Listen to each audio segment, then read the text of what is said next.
We've had a problem over the last couple of years, just coming up to the end of the wet season here in the wet tropics of far north Queensland, of rising damp coming up through the slab.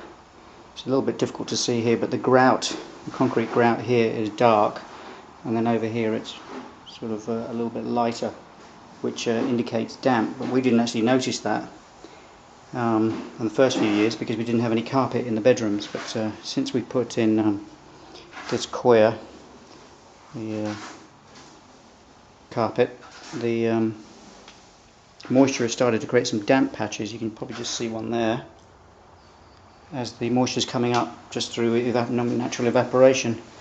There's also a underlay, and this has started being quite noticeable there. You can probably see that one quite well.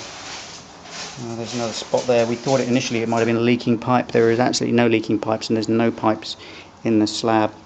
The common procedure in the tropics where there's no frost problems is that the water pipes run around the outside of the building on the footing, around the outside of the perimeter, for easy access, because they don't get frozen.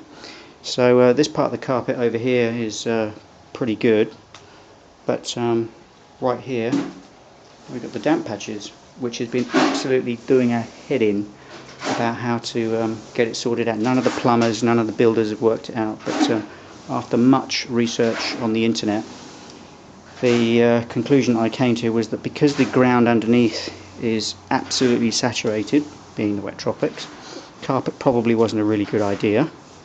And but the carpet looks good and we don't want to get rid of it. So the fix, as far as I can see from what I've read, is to put a French drain in around the footing, which is what we've just constructed now, and I'll just give you a quick look. So we have dug out the whole, all the soil below the footing level down to about 400 mil, and what we've done now is put about a 2-inch base of large 20 mil gravel, and then laid this agricultural drainage pipe, which is basically got thousands of holes all the way around it, and it's also been slipped into a nylon sock, which is also porous. And we've laid the pipe around the edge, and now we're backfilling the pipe into position, and that will allow any moisture that comes up from the soil, instead of going up into the slab, it gives it easy access to get out during the wet. And that, I am sure, will fix the problem. So we've backfilled all this bit. We've got some decorative pea gravel to put on top of that. We'll probably put some weed matting down to stop the smaller gravel falling through the gaps. But any moisture that comes in here now has got a really quick, unobstructed access to that pipe, which it goes around the corner and then down on the natural fall of the land, which falls down that way. I dug the trench initially just to see how the fall goes, and that seems to be working in the right direction. Any pipes that I came to, there's a soil pipe there coming from the toilet. Basically what I did is, because the mud underneath that pipe would have slowed the progress of the water, I've dug right underneath it to make a little channel underneath that pipe, filled that with the large 20 mil gravel, and then just basically pop this pipe back on top, and then we're going to backfill. So that's basically all the way along around the corner of the building where the problem is existing, and I've just got that little bit left to go there, and we'll be able to sort it out.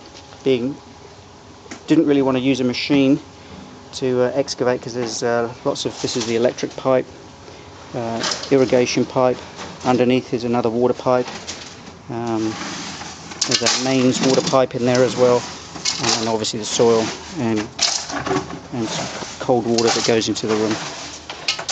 This down pipe, I could have just left that pipe just spill out onto the ground, but then that would have filled this pipe up underneath it, rather too quickly, we wanted to use this as the soakaway.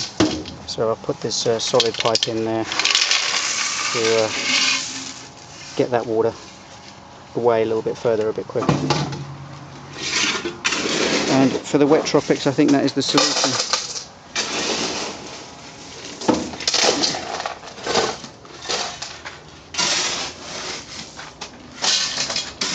Obviously, you're doing this work in the wet season is much easier than in the dry because the ground is so hard. There you have it. That's a 100mm agricultural drainage pipe that we've used. Any questions? Just ask.